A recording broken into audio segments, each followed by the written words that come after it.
Well, understandably, there's been a lot of talk about the debt ceiling negotiation and the battle going on here in Capitol Hill. But it's important not to overlook a very important Supreme Court decision that was issued last week.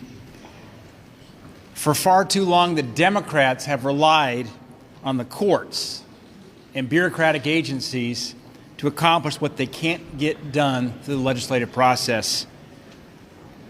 Well, some of those days are now over. Last week's ruling on the waters of the U.S. is one more example of bringing some common sense back to our government to rein in much of the big government overreach we see from Washington, D.C. In the Sackett versus EPA case, the Supreme Court unanimously reaffirmed private landowner rights and cracked down on the overreach in the waters of the U.S. regulation. In Montana and in many states out west, we say that whiskey's for drinking, but water's for fighting. This WOTUS rule expanded federal regulatory power over waterways that even included dry ditches and dried up ponds. This allowed the heavy hand of the federal government to take away the land rights of Montana farmers and Montana ranchers, Montana families.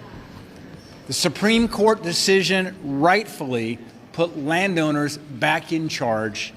This is a big win. It didn't get a lot of coverage, as it probably should have last week when the Senate was in session.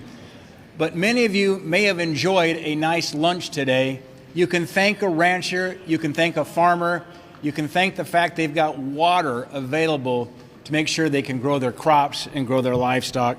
Our nation no longer has to worry with these out-of-touch bureaucrats that probably can't find Montana on a map making decisions about Montanans' lands for them.